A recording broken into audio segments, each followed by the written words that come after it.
그날이었다. 아내와의 대화가 완전히 끊긴 날.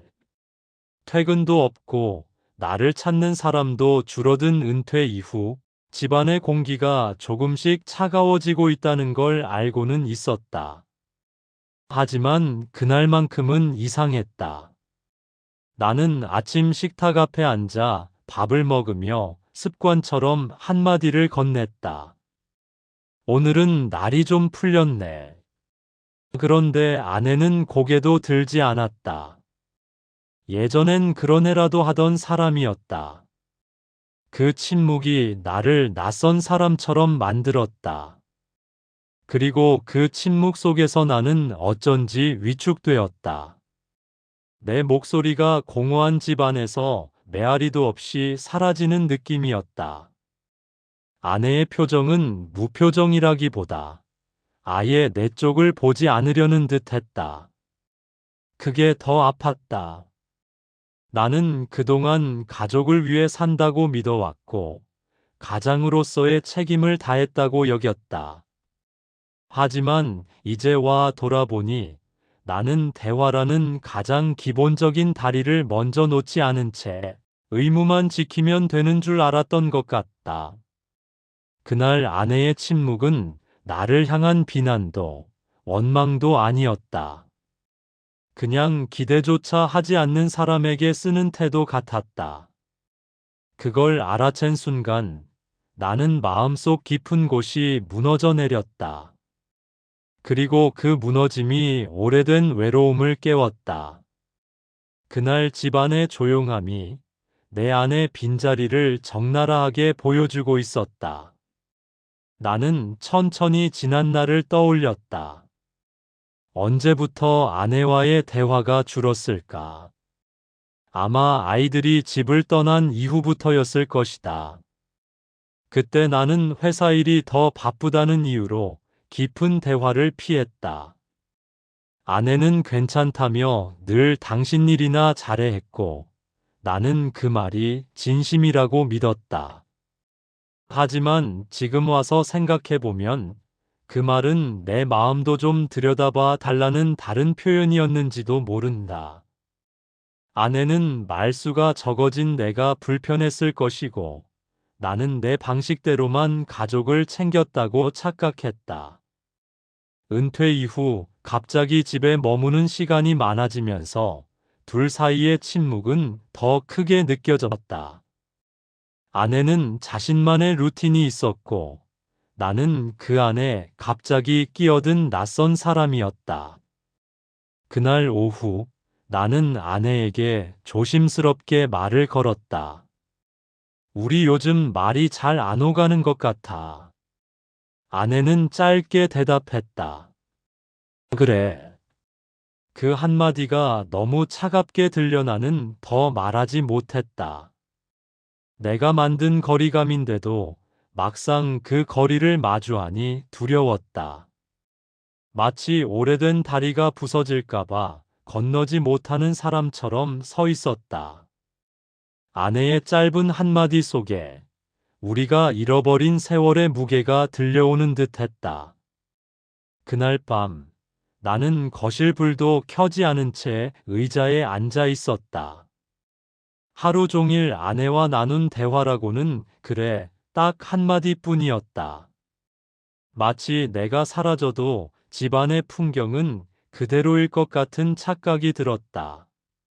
말이 끊어진다는 건 관계가 멀어지는 게 아니라 서로의 마음이 닿지 않는다는 뜻이었음을 그제야 깨달았다.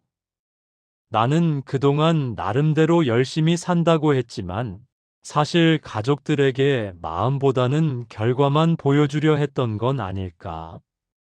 그 생각이 드는 순간 오래 묵힌 후회가 한꺼번에 밀려왔다. 그때 문득 떠오른 말이 있었다.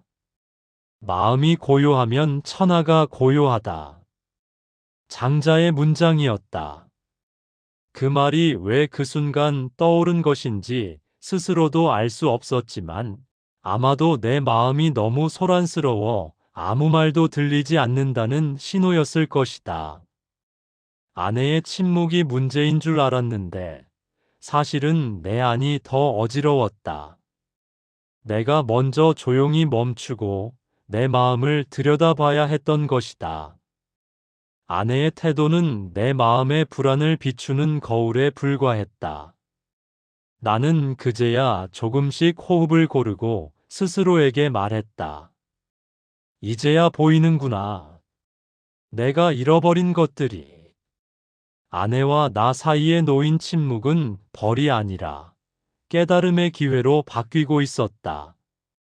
가장 조용한 순간에야 비로소 내 마음의 소리를 들을 수 있다는 사실을 알았다.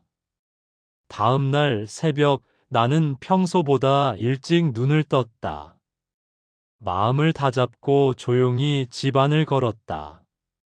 아내의 표정이 아닌 내 마음의 움직임에 귀 기울이기 위해서였다.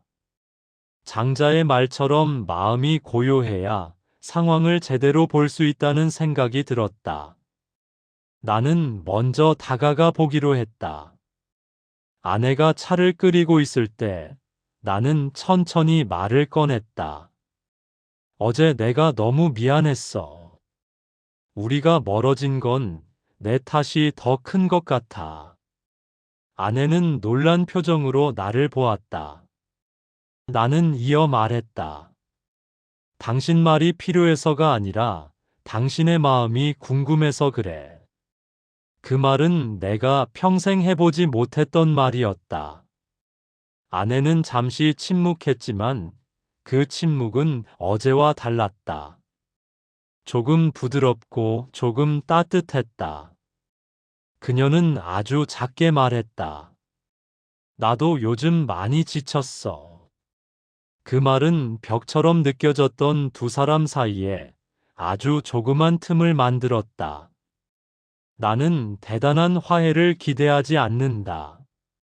다만 이제라도 서로에게 귀 기울일 수 있다면 충분하다. 그동안 나는 집을 책임지는 가장이었지만 마음을 나누는 남편은 아니었다. 그리고 이제야 나는 깨달았다. 관계는 말을 많이 하는 사이에서가 아니라 마음을 기울이는 사이에서 다시 시작된다는 걸. 나는 오늘 하루를 다짐했다. 서두르지 않고 조급해하지 않고 고요한 마음으로 아내에게 다가가 보기로. 그것은 가장의 자리에서 벗어난 뒤에야 비로소 보인 새로운 길이었다. 마음을 고요히 할 때 비로소 누군가의 마음이 들린다는 사실을 배웠다. 장자의 이 말은 지금의 나에게 서두르지 말고 흥분하지 말고 내 마음부터 돌아보라는 조용한 조언처럼 들린다. 아내와 멀어진 건 사건이 아니라 내 마음이 요란해져 상대의 신호를 보지 못했기 때문이라는 사실을 일깨워준다. 관계는 마음이 고요해질 때부터 다시 시작됩니다. 마음이 고요하면 비로소 보인다. 오늘은 마음을 잠시 멈추고 바라보세요. 여러분은 침묵 속에서 어떤 마음을 느껴보신 적 있나요? 댓글로 당신의 마음 이야기를 들려주세요.